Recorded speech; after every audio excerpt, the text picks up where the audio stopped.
देवर भाग भाग कर मेरे सारे काम करता, मैं भी उसको खुश रखती। एक बार उसे कपड़े इस्त्री करने को बोला तो कहने लगा, भाभी इसके लिए तो टैक्स लगेगा और टाइम भी जमा करवानी पड़ेगी। मैंने सोचा रात होगी तो देख लूंगी, लेकिन जैसे ही रात हुई तो मेरे तो होश उड़ गए। जब देवर इस्त्री किए हुए कपड़े अलमारी में लगाते हुए बोला, चले भाभी अब। मैंने कहा, देवर जी कहाँ ले जा रहे हो, छोड़ो मुझे। मैं अपना बाजू चुराते हुए चिल्ला रही थी, लेकिन उसने मेरी कोई बात ना सुने। रोशन, भगवान से डरो, तुम्हारे भाई को पता चल गया तो क्या सोचेंगे तुम्हारे बारे में। मैंने अपने देवर को अपने पति का खौफ भुलाना चाहा, लेकिन उसके सर पर तो जुनून सवार था। उसने मेरी एक ना सुनी, वह मुझे बाजू से खींचता हुआ आगे बढ़ रहा था। मैं अपना पूरा जोर लगा रही थी, लेकिन खुद को छोड़ा नहीं पा रही थी। रोशन छोड़ दो मुझे, तुम्हें भगवान का वास्ता है। मैं मेहनत ही कर रही थी, लेकिन उसे मुझ पर जरा भी राम नहीं आया तो मुझे खींचकर कमरे की तरफ ले जा रहा था। उससे मेरा पूरा शरीर भी कांप रहा था, दिल धक धक कर रहा था। आज तो मेरा पति घर पर नहीं था और सुन मेरी दोनों नहीं होती। कमरे में धकेल दिया, दरवाजा बंद कर लिया। मैं देवर की तरफ देख रही थी, मेरी तरफ बढ़ रहा था तो फिर से रोने लगी। मुझे जाने दो प्लीज। उसने एक थप्पड़ मेरे गाल पर जड़ दिया। मैं तो हक्का बक्का रह गई थी, मुझे अपने देवर से ऐसी उम्मीद नहीं थी। अभी कल ही की तो बात ही बंद मेरे सामने नजर झुका कर रखता था, कभी उसने आंखें उठाकर मुझे देखा भी नहीं था, और आज क्या करने जा रहा था मेरे साथ सोचकर ही मेरी आत्मा कँप गई और मैं अपनी पिछली जिंदगी के बारे में सोचने लगी कि ऐसी कौन सी गलती हुई थी।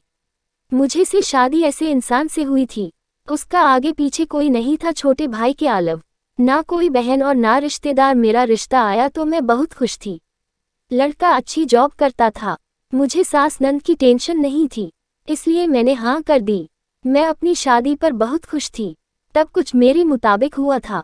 मेरा पति अच्छा इंसान था, वह ज्यादातर बिजी रहता था। मेरा 15 साल का देवर था जो स्कूल में पढ़ता था। मेरे पति ने बताया कि उसकी गैरमौजूदगी मेरा सारा काम देवर करता था। वह सुबह उठकर अपने लिए और अपने बड़े भाई के लिए नाश्ता बना देता था। रविवार वाली दिन मशीन लगाकर कपड़े धो देता। 2 दिन बाद पूरे घर की सफाई कर देता। शाम का खाना बाहर से ले आता। वह पढ़ने में अच्छा था, इसलिए रात को अपने लिए चाय बनाता तो अपने भाई के लिए भी बना देता। मैं ये सब सुनकर हैरान रह गई। तो सीधा साधा मासूम सा लड़का काफी मेहनती था।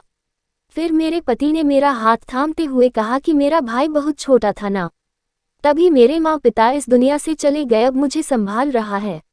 मैं बस पैसे कमाता हूँ, लेकिन घर कैसे चलाते हैं यह मेरे 15 साल के भाई को अच्छे से आता है। अब तुम आ रही हो ना, तो इसका ख्याल रखना, इसे अपने छोटे भाई या बेटी जैसी मोहब्बत देना। मैंने ये सब बातें कर ली और अपने पति से कहा कि तुम फिक्र ना करो, मैं सब संभाल लूंगी। लेकिन सच बात तो यह थी कि मुझे थोड़ा गुस्सा आया था कि मेरा पति अपने भाई की तारीफ ही करे जा रहा था। मेरी आंख खुली, देखा तो मेरा पति जा चुका था। मैं बाहर आई तो देवर को किचन में चाय बनाते देखा। कल परीक्षा थी और वह दिल लगाकर पढ़ता था। उसे देखकर मेरे दिमाग में एक ख्याल आया और मैंने फौरन उस पर काम करना जरूरी समझा। रोशन, मैंने उसे प्यार से पुकारा। जी भाभी। उसने फौरन प्यार से जवाब दिया। उसकी नजरें झुकी हुई थी, उसके चेहरे पर मुखी डर भी दिखाई दिया था। मैंने सुना है तुम नाश्ता बहुत अच्छा बनाते हो, मैं भी तुम्हारे हाथ का नाश्ता करना चाहती हूँ, मुझे कर आओगे ना नाश्ता। मेरी बात सुनकर उसने है आंखों में हैरानी थी। आप बैठे, अभी बना देता हूँ। तो खुश हो गया था और फिर खुशी खुशी नाश्ता बनाने लगा। मेरा प्लान कामयाब हो चुका था। मैं एक अंगड़ाई लेते अपने कमरे में वापस आ गई और अपने बेड पर लेटकर मोबाइल चलाने लगी। 10 से 15 मिनट बाद ही रोशन गरम गरम नाश्ते के साथ हाजिर था। मेरी भूख एकदम ही बढ़ गई थी, खुशबू बहुत अच्छी आ रही थी। मैंने तारीफ करते कहा, भाभी आप पहले खाकर देखिए, फिर बताएगा कि पराठा कैसा बना है। और उसके चेहरे पर मासूम बच्चों जैसी मुस्कान थी। और मैंने खूब अच्छे से नाश्ता किया। उसके बाद में फिर से सो गई। जब उठी था, गर्मियों का मौसम था। अब मेरा कुछ भी बनाने को दिल नहीं था। मैं कुछ सोचती हुई कमरे से निकली और रोशन के कमरे की तरफ देखी तो वह पढ़ रहा था। मैंने उसे कहा कि नाश्ता बहुत अच्छा बना था, अब ऐसा करना लंच भी तुम ही बनाना, मटर पनीर बना लेना। तुम्हारे भाई भी बड़े शौक से खाती है और मैं भी तुम्हारे हाथों का मटर पनीर खा लूंगी। उसके बाद तो सारा काम मुझे ही करना है। ये बात सुनकर उसके चेहरे पर परेशानी सी हो गई थी। दरअसल मेरा कल पेपर है, कोशिश करता हूँ मैं वह मेरी बात नहीं डाल सकता था और वैसे भी उसे पढ़ लिख कर कौन सा अफसर बन जाना था। उसे मटर पनीर का वादा कर मैं अपने दोस्तों के साथ शॉपिंग पर चली गई। 3 घंटे बाद लौटी तो सारा घर चमक रहा था। मैं समझ गई थी, सफाई मेरी देवर की कमजोरी थी। वह घर को गंदा नहीं देख सकता था और फिर कभी मेरे पति बिना नाश्ता किए चले जाते तो कभी मैं उन्हें नाश्ता बनाकर दे देती। लेकिन ज्यादातर मेरा देवर ही उन्हें नाश्ता देता था। उनकी मैट्रिक के पेपर भी हो गए थे। अब मैं फ्री होता तो सारा घर का काम भी कर देता था और मैं नाश्ते के बाद फौरन सो जाती है और उधर अपने कमरे की सफाई कर लेती थी। शाम का खाना भी 2 बार बनाता था और पतिदेव के आने पर मैं रोटी बना लेती और जिससे मेरे पति को लगता सारा काम मैं करती हूँ और हम उसी से सारे काम कर लेता था। मेरा देवर कॉलेज जाने लगा था। उसका कद लंबा हो गया था लेकिन अभी मैं उससे काम करवाती थी। उसे कहने की जरूरत नहीं पड़ती थी। अब वह अक्सर देखा था। एक दिन वो मेरे पास आया और कहने लगा कि कल मेरी फीस जमा करवानी है। आप रात को भाई से बात कर लेना, अब इसे पैसे देने पड़ेंगे। कॉलेज की फीस कम से कम 1 लाख होगी ना, और मैं ऐसा बिल्कुल भी नहीं चाहते थी कि मेरा पति इतने पैसे अपने भाई को दे, इसलिए मैंने शाम को अपने पति को बताया ही नहीं और सुबह हुई तो देवर ने पूछा। मैंने झूठ बोला और कहा कि तुम्हारे भाई अभी चले गए हैं, इसलिए पैसों का इंतजाम नहीं हो सकता। ये सुनकर देवर परेशान हो गया। उसका मुंह लटक गया और वह खामोशी से चला गया। मैंने सुकून का सांस लिया और उसके बाद दोबारा अपने भाई से कोई बात नहीं किया। वक्त गुजरता गया। मैं भी अपनी जिंदगी में व्यस्त हो गई और देवर भी जिस दिन वक्त मिलता मैं उससे काम पर लगा देते। मुझे शुरू से ही काम करने की आदत नहीं थी। बस यूँ कह ले कि मैं एक काम छोड़ दी। मैंने सोचा था ससुराल जाकर एक नौकरानी रख लूंगी, लेकिन यहाँ मुझे मुफ्त में काम करने वाला देवरा मिल गया था। इसलिए नौकरानी की अब मिला क्या जरूरत थी, जिसमें मेरे पति घर पर होते तो मैं तबीयत खराब होने का बहाना बना देती और पति बाहर से खाना ले आते। मैं बिल्कुल वैसी जिंदगी जी रही थी जैसे मैं चाहती थी। मेरा देवर अब रात को 10 बजे से वापस आता था। वह सुबह होती तो किचन साफ सुथरा होता, क्योंकि रात को 2 बजे सारे बर्तन धोकर और किचन साफ करके सोता था। मुझे कहने की जरूरत नहीं पड़ती थी। एक दिन मेरे पति ने देवर से पूछ ही लिया कि तुम रात देर तक कहाँ रहते हो। उस पर देवर ने कहा कि मैं ट्यूशन पढ़ाता हूँ। देवर ने अंदाज में जवाब दिया और चला गया। पहली तो मैं डर गई थी, क्योंकि देवर के नाम पर मैं अक्सर अपने पति से पैसे लेते था। वह किसी काम के सिलसिले में शहर से बाहर चला गया और वह 2 महीने मैंने किस मुश्किल से गुजारी थी या नहीं जानती थी। उसकी पूरी घर का काम करना पड़ता था जो मुझसे होता नहीं था। मेरे तो जैसे होश ठिकाने आ गए थे। रोशन अपने घर को जाने कैसे संभाल रखा था। हर बर्तन साफ रहते थे। वहीं पर देवर लंबे समय के लिए घर से गायब हो गया। कभी कभार देवर से फोन पर बात हो जाती तो कहता भाभी दिल्ली में रहता हूँ, पढ़ाई जैसे खत्म होगी वापस आ जाऊंगा। 5 साल बीत गए। पति कभी कभार उससे जाकर मिला आते और फिर देवर वापस आ गया। मैं पहली बार उसके घर आने पर खुश हुई थी। मैंने उसकी खूब आवभगत की, अच्छा खाना खिलाया और उसका हर तरह से ख्याल रखा। देवर भी बहुत खुश नजर आ रहा था, तो पहले से काफी चेंज हो गया था। शाम हुई तो मैंने देखा देवर अपने कपड़े इस्त्री कर रहा था। मैंने उसे कहा कि मेरी तबीयत ठीक नहीं है, आज तुम अपने भाई की सभी कपड़े इस्त्री कर दो। ये बात सुनी और कहा कि भाभी इस काम के लिए तो आज टैक्स लगेगा और टाइम भी जमा करवानी होगी। उसकी बात सुनकर मुझे लगा मजाक कर रहा है, इसलिए मैंने कहा कि ठीक है, मैं टैक्स चुका दूंगी। देवर ने सारे कपड़े इस्त्री कर दिए और फिर से शाम हुई तो नया अंदाज था कि यह मेरी जिंदगी की सबसे खौफनाक रात बनने वाली थी।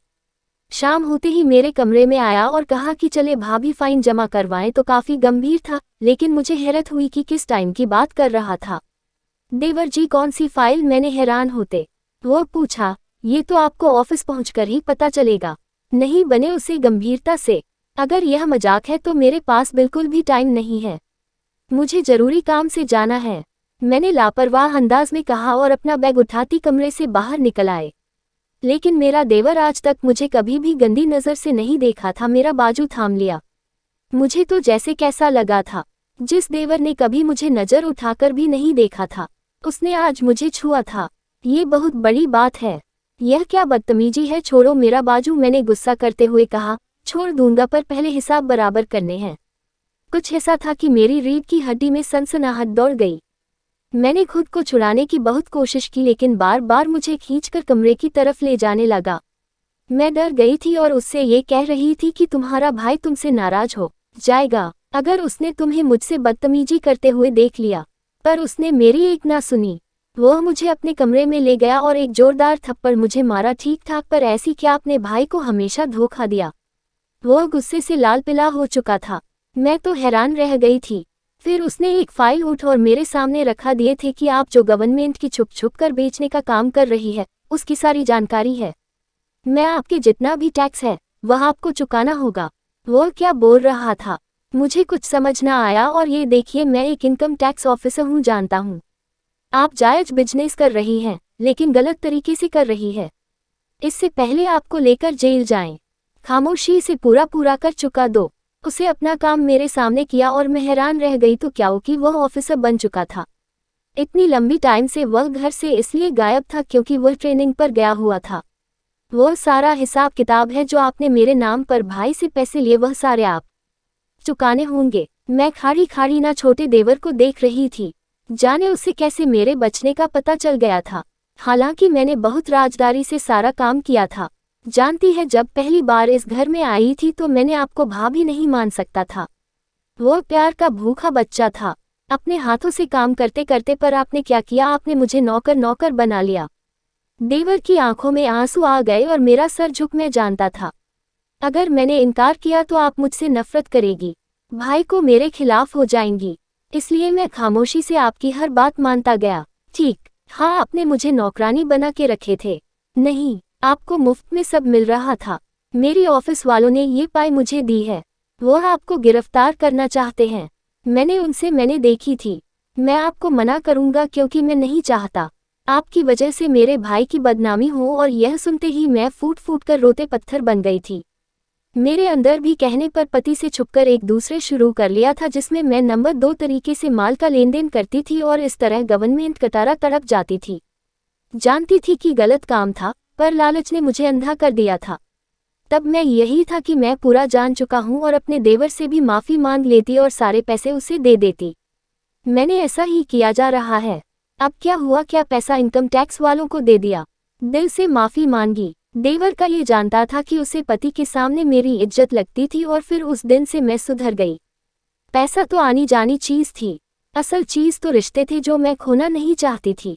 ना पति को ना अपने भाई जैसे देवर को।